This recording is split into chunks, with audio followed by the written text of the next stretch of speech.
ആദരണീയനായ Shri luminous Garber, മുൻ Cambridge CET councillor ലീഡറും എന്റെ പ്രിയ സുഹൃത്തുമായ ശ്രീ ബൈലു ടിഗാല, കേംബ്രിഡ്ജ് നഗരത്തിന്റെ മാന്യനായ ഡെപ്യൂട്ടി മേയറും എന്റെ പ്രിയ സുഹൃത്തുക്കളും.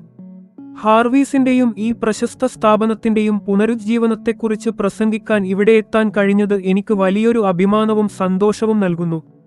ലോകം ഉറങ്ങിക്കിടക്കുമ്പോൾ ഇന്ത്യ ജീവനും സ്വാതന്ത്ര്യവും നേടിയുണരും. 1947 ആഗസ്റ്റ് 14 അർദ്ധരാത്രിയിൽ പണ്ഡിറ്റ് ജവഹർലാൽ നെഹ്റു ആ പ്രശസ്ത വാക്കുകൾ ഉച്ചരിക്കുമ്പോൾ അദ്ദേഹത്തിന്റെ മനസ്സിൽ എന്തായിരിക്കുമായിരുന്നു? 20-ാം നൂറ്റാണ്ടിൽ ഏതൊരു പ്രധാനമന്ത്രിയും ഏറ്റെടുത്തതിൽ ഏറ്റവും വലിയ വെല്ലുവിളികളിലൊന്നായിരുന്നു അത്.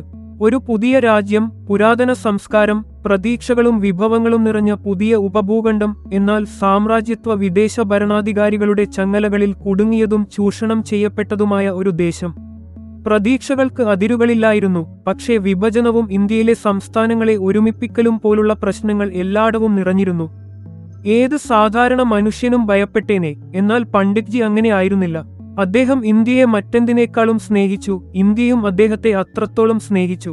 ഇന്ത്യയിലെ ജനങ്ങളും അവരുടെ പ്രധാനമന്ത്രിയും തമ്മിൽ പരസ്പര വിശ്വാസവും പ്രതിബദ്ധതയും ഉണ്ടായിരുന്നു.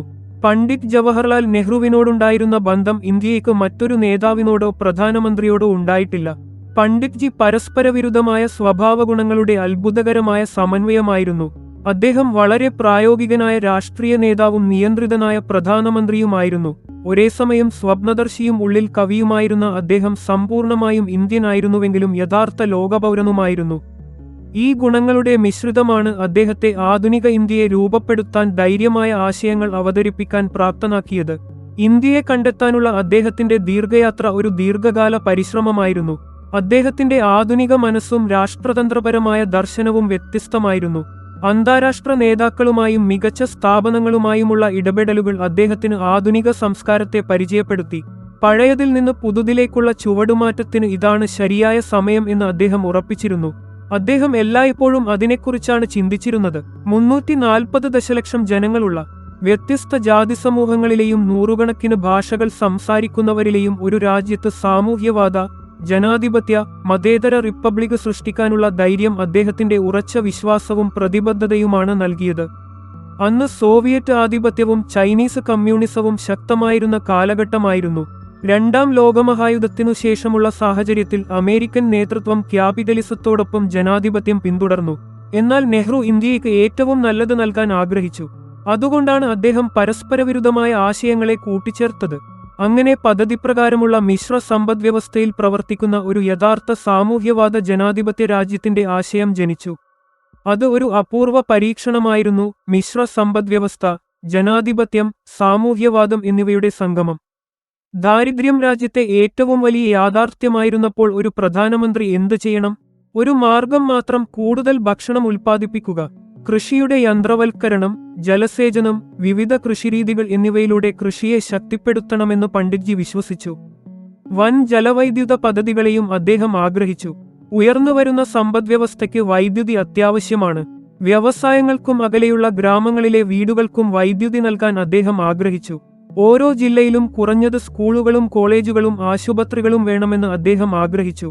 ബൈജു ചൂണ്ടിക്കാട്ടിയതുപോലെ നെഹ്റുവിയൻ ചിന്തയുടെ കേന്ദ്രം പദ്ധതിയിടലാണ്. അതാണ് നെഹ്റുവിയൻ സോഷ്യലിസത്തിന്റെ പ്രധാന സവിശേഷത. ആദ്യ 5 വർഷ പദ്ധതിയുടെ പ്രധാന വിഷയം എന്തായിരുന്നു? കൃഷി. കാരണം ഇന്ത്യയിലെ ദരിദ്രർക്കു ഭക്ഷണം നൽകുക എന്നതായിരുന്നു ആദ്യ പ്രാധാന്യം. രണ്ടാമത്തെ 5 വർഷ പദ്ധതിയിൽ അദ്ദേഹം പൊതുമേഖല വ്യവസായങ്ങളിൽ ശ്രദ്ധ കേന്ദ്രീകരിച്ചു. എന്തുകൊണ്ടാണ് പൊതുമേഖലയെ അദ്ദേഹം പ്രോത്സാഹിപ്പിച്ചത്? സ്വകാര്യ മേഖലയ്ക്ക് വ്യവസായങ്ങളിൽ നിക്ഷേപിക്കാൻ കഴിഞ്ഞില്ല. സ്വകാര്യ നിക്ഷേപം 10% താഴെയായിരുന്നു. അതിനാൽ പൊതുമേഖലയെ ശക്തിപ്പെടുത്താൻ അദ്ദേഹം ശ്രമിച്ചു. പദ്ധതിയിടലിനും പ്രോജക്റ്റിനും തമ്മിൽ വ്യത്യാസമുണ്ട്. നെഹ്റുവിയൻ സോഷ്യലിസം പദ്ധതിയിടലിനാണ് പ്രാധാന്യം നൽകിയത്. ഇന്ത്യ പോലുള്ള സങ്കീർണമായ സമൂഹത്തിൽ പിന്നാക്ക വിഭാഗങ്ങൾ, പട്ടികജാതി പട്ടികവർഗ വിഭാഗങ്ങൾ എന്നിവർക്കായി പ്രത്യേക വകുപ്പുകൾ വേണം. നൂറ്റാണ്ടുകളായി വിദ്യാഭ്യാസവും തൊഴിലും നിഷേധിക്കപ്പെട്ടവർക്ക് ഭരണഘടനയിൽ സംവരണം നൽകിയതും അതിനാലാണ്. പദ്ധതിയിടലിൽ മുൻഗണനകൾ ഉണ്ടായിരിക്കണം. ആദ്യ 5 വർഷ പദ്ധതിയിൽ കൃഷിക്കും രണ്ടാമത്തിൽ വ്യവസായത്തിനും മുൻഗണന നൽകി. ഇന്ത്യയിലെ പ്രദേശങ്ങൾ തമ്മിലുള്ള വ്യത്യാസങ്ങളും അദ്ദേഹം മനസ്സിലാക്കി. ദക്ഷിണേന്ത്യയിലെ സാഹചര്യം വടക്കുകിഴക്കൻ സംസ്ഥാനങ്ങളിൽ ഇല്ല. നഗരങ്ങളും അകലെയുള്ള ഗ്രാമങ്ങളും തമ്മിൽ വലിയ വ്യത്യാസമുണ്ട്. ഇന്നത്തെ സർക്കാരുകൾ പദ്ധതിയിടൽ ഉപേക്ഷിച്ച് പ്രോജക്റ്റുകളുടെ പിന്നാലെയാണ്. പ്രോജക്റ്റുകൾക്ക് മുൻഗണനകളില്ല. അവ ദരിദ്രരെ അഭിസംബോധന ചെയ്യുന്നില്ല. അതാണ് പദ്ധതിയിടലിനും പ്രോജക്റ്റിനും തമ്മിലുള്ള വ്യത്യാസം. നെഹ്റു ലോകത്തെ, പ്രത്യേകിച്ച് അന്നത്തെ സോവിയറ്റ് യൂണിയന്റെ പുരോഗതിയെ നിരീക്ഷിച്ചു. ഇന്ത്യയിൽ വലിയ വ്യവസായങ്ങൾ ഉയർന്നുവരണമെന്ന് അദ്ദേഹം ആഗ്രഹിച്ചു. ബക്രാനങ്കൽ പോലുള്ള വലിയ വൈദ്യുത പദ്ധതികൾ, കൃഷിക്കായി വളനിർമ്മാണ കമ്പനികൾ, ഇന്ത്യൻ റെയിൽവേയുടെ വികസനം, ഇവയെല്ലാം അടിസ്ഥാന സൗകര്യ വികസനത്തിനായി ആവശ്യമാണ് എന്ന് അദ്ദേഹം കരുതി.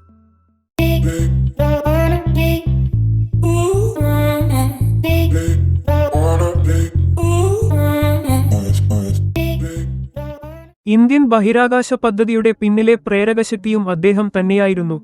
സ്വകാര്യവും പൊതുമേഖലയും ഒരുമിച്ച് പ്രവർത്തിക്കുന്ന രീതിയായിരുന്നു അദ്ദേഹത്തിന്റെ ദർശനം. പദ്ധതി കമ്മീഷൻ ചട്ടക്കൂട് ഒരുക്കുകയും പൊതുമേഖല സ്ഥാപനങ്ങൾ പദ്ധതികൾ നടപ്പാക്കുകയും ചെയ്തു.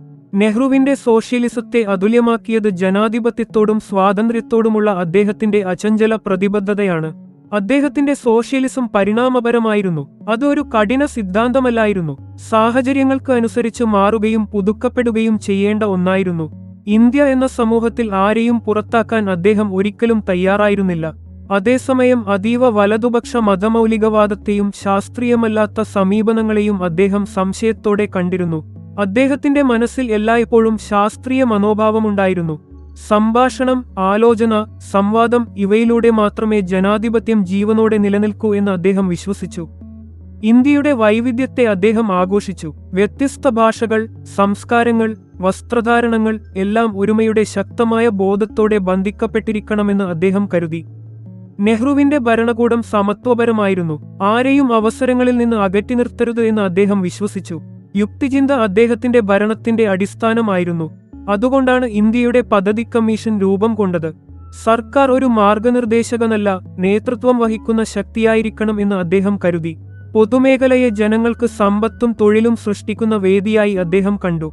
നെഹ്റുവിന്റെ സോഷ്യലിസം ഒരു മൂല്യവ്യവസ്ഥയായിരുന്നു. പൊതുമേഖലയിലെ നവരത്ന സ്ഥാപനങ്ങൾക്കൊപ്പം സാഹിത്യ അക്കാദമി, ദേശീയ മ്യൂസിയങ്ങൾ, IIMകൾ, IITകൾ, ദേശീയ ലബോറട്ടറികൾ തുടങ്ങിയ അനേകം സ്ഥാപനങ്ങൾ അദ്ദേഹത്തിന്റെ കാലത്ത് രൂപം കൊണ്ടു. സോവിയറ്റ് മാതൃകയിലെ വികസനത്തെ അദ്ദേഹം ഇഷ്ടപ്പെട്ടിരുന്നുവെങ്കിലും ഏകകക്ഷി ഭരണത്തെയോ ഏകപുസ്തക സിദ്ധാന്തത്തെയോ അദ്ദേഹം ഒരിക്കലും അംഗീകരിച്ചില്ല. വർഗസമരത്തെ അടിസ്ഥാനമാക്കിയ സോഷ്യലിസത്തെയും അദ്ദേഹം പിന്തുണച്ചില്ല. ഒരു വ്യക്തിയെയോ പാർട്ടിയെയോ ജനങ്ങളെ ഭീഷണിപ്പെടുത്തി നിയന്ത്രിക്കുന്ന സമീപനം അദ്ദേഹം അംഗീകരിച്ചിരുന്നില്ല. വ്യക്തിയുടെ സ്വാതന്ത്ര്യത്തെ ജനാധിപത്യത്തിലെ ഏറ്റവും പ്രധാനപ്പെട്ട മൂല്യമായി അദ്ദേഹം കണ്ടു. നമ്മുടെ ദേശീയ പ്രസ്ഥാനം ഉൾക്കൊള്ളലിന്റെ തുടർച്ചയായിരുന്നു. ഭരണഘടന അതിന്റെ ഫലമാണ്. അഭിപ്രായ സ്വാതന്ത്ര്യവും സ്വതന്ത്ര ലോകവും നെഹ്റുവിന്റെ സ്വപ്നങ്ങൾക്ക് ആവശ്യമുള്ള ഇന്ധനമായിരുന്നു. അദ്ദേഹം സ്വതന്ത്രവും നീതിയുക്തവുമായ തെരഞ്ഞെടുപ്പുകൾ ആഗ്രഹിച്ചു. ബഹുകക്ഷി സംവിധാനത്തെ അദ്ദേഹം പിന്തുണച്ചു. ഗാന്ധിജിയോടുള്ള അദ്ദേഹത്തിന്റെ ബഹുമാനം അതിയായിരുന്നു. ഗാന്ധിയും ആധുനിക വിദ്യാഭ്യാസവും അദ്ദേഹത്തിന്റെ ജീവിതത്തെ ഏറ്റവും കൂടുതൽ സ്വാധീനിച്ച ഘടകങ്ങളാണ്. നെഹ്റു ഒരു സർക്കാർ നേതൃത്വത്തിലുള്ള പങ്കാളിത്തപരമായ സമ്പദ്വ്യവസ്ഥ സൃഷ്ടിക്കാൻ കഠിനമായി പ്രവർത്തിച്ചു. സാമ്രാജ്യത്വത്തെ ചെറുക്കാൻ ജനാധിപത്യവും സോഷ്യലിസവും അനിവാര്യമാണെന്ന് അദ്ദേഹം അറിഞ്ഞിരുന്നു. മതേതരത്വം അദ്ദേഹത്തിന്റെ മതമായിരുന്നു. ഇന്ത്യയെ സ്വയംപര്യാപ്തവും സ്വാഭിമാനമുള്ള ജനാധിപത്യ രാജ്യവുമാക്കുക എന്നതായിരുന്നു അദ്ദേഹത്തിന്റെ ലക്ഷ്യം. ശീതയുദ്ധകാലത്ത് അദ്ദേഹത്തിന്റെ മറുപടി അസംഘടിതത്വമായിരുന്നു. അദ്ദേഹം ഒരിക്കലും അതിരുകടന്ന ദേശീയവാദിയല്ലായിരുന്നു. ഇന്ന് ചില നേതാക്കൾ സംസാരിക്കുന്ന അതിരൂക്ഷ ദേശീയത നെഹ്റുവിന്റെ ദേശീയതയല്ല. അത് അധികാരം പിടിച്ചുപറ്റാനും നിലനിർത്താനുമുള്ള ഉപാധിയാണ്. നെഹ്റുവിന്റെ ഇന്ത്യയിൽ തൊഴിലാളിവർഗത്തിന് പ്രത്യേക സംരക്ഷണവും ബഹുമാനവും ലഭിച്ചു. കുറഞ്ഞ വേതന നിയമം, industrial dispute act, bonus act എന്നിവ തൊഴിലാളി സൗഹൃദ നിയമങ്ങളായിരുന്നു. സ്ത്രീകൾക്ക് സമത്വവും തുല്യാവകാശങ്ങളും നൽകണമെന്ന് അദ്ദേഹം ആഗ്രഹിച്ചു. ജാതി, മതം, ലിംഗം എന്നിവയുടെ അടിസ്ഥാനത്തിലുള്ള വിവേചനത്തെ അദ്ദേഹം ശക്തമായി എതിർത്തു. ഭരണഘടനയിലെ ആർട്ടിക്കിൾ 14 നിയമത്തിനു മുമ്പിലുള്ള സമത്വം അതിന്റെ പ്രതിഫലനമാണ്.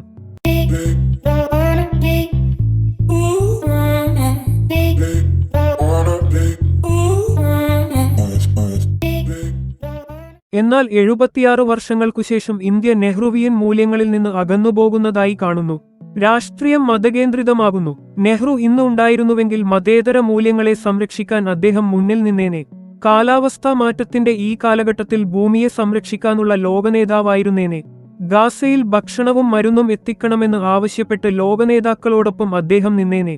അദ്ദേഹത്തിന്റെ വ്യക്തതയും ഉറച്ച നിലപാടുകളും ലോകം കേട്ടേനെ. യുദ്ധങ്ങളും സംഘർഷങ്ങളും നിറഞ്ഞ ഇന്നത്തെ ലോകത്ത് നെഹ്റുവിന്റെ മാനവികതയും ജനാധിപത്യ സോഷ്യലിസവും കൂടുതൽ പ്രസക്തമാണ്. തെറ്റായ മുൻഗണനകൾ, അതീവ വലതുപക്ഷ പ്രസ്ഥാനങ്ങളുടെ വളർച്ച, അസമത്വത്തിന്റെ വർധനം, സാങ്കേതികവിദ്യയുടെ ദുരുപയോഗം ഇവയൊക്കെയും ഇന്നത്തെ വെല്ലുവിളികളാണ്. നെഹ്റു ഇന്ന് ഒരു മാതൃകയും സ്വപ്നവും തുറന്ന പുസ്തകവുമാണ്.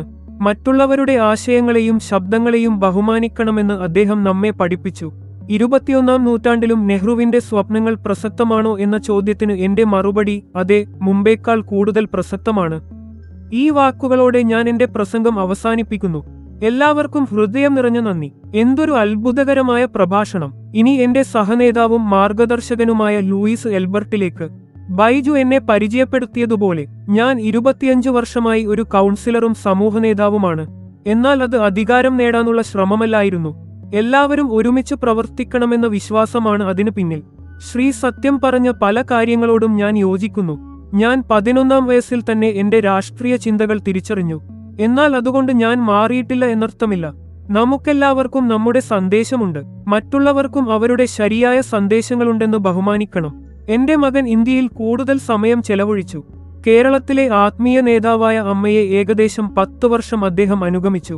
അതിലൂടെ ഞാൻ ഏറെ പഠിച്ചു. ആദ്യം ബൈജുവിന് നന്ദി. നിങ്ങൾ എന്റെ സുഹൃത്തായിരിക്കുന്നത് ഒരു അഭിമാനമാണ്. ലോകം മനുഷ്യരുടെ സ്വതന്ത്ര സഞ്ചാരത്തെ സ്വീകരിക്കണമെന്നും വ്യത്യസ്ത ചിന്തകളെ പ്രോത്സാഹിപ്പിക്കണമെന്നും നിങ്ങൾ തെളിയിക്കുന്നു. ദക്ഷിണേഷ്യയിൽ നിന്നുള്ള ആളുകൾക്ക് യുകെയിൽ നഴ്സുമാരാകാനുള്ള സ്വാതന്ത്ര്യം ലഭിക്കണമെന്ന് ഞങ്ങൾ ഒരുമിച്ച് പ്രവർത്തിച്ചു. കേരളത്തിൽ നിന്നോ ശ്രീലങ്കയിൽ നിന്നോ ഇന്ത്യയുടെ മറ്റു ഭാഗങ്ങളിൽ നിന്നോ വരുന്ന ആളുകൾക്ക് സേവനം ചെയ്യാനുള്ള ആഗ്രഹമുണ്ട്. പക്ഷേ പല രാജ്യങ്ങളിലും ഇപ്പോഴും വിവേചനപരമായ തടസ്സങ്ങൾ നിലനിൽക്കുന്നു. നെഹ്റുവിനെക്കുറിച്ച് എന്തു പറയാം? ഇന്ത്യയിൽ ഞാൻ ഉണ്ടായിരുന്നപ്പോൾ അദ്ദേഹത്തെക്കുറിച്ചൊരു പുസ്തകം വാങ്ങിയിരുന്നു. ബ്രിട്ടീഷ് ഭരണത്തിൽ നിന്ന് മോചിതമായ ഒരു രാജ്യത്തെ 17 വർഷം നയിച്ചത് അദ്ദേഹത്തിന്റെ ജനങ്ങളോട് ചേർന്ന് പ്രവർത്തിക്കാനുള്ള കഴിവിന്റെ തെളിവാണ്. അത് ഇന്ത്യയ്ക്കു മാത്രമല്ല എല്ലാ രാജ്യങ്ങൾക്കും ആവശ്യമായ ഒരു പാഠമാണ്.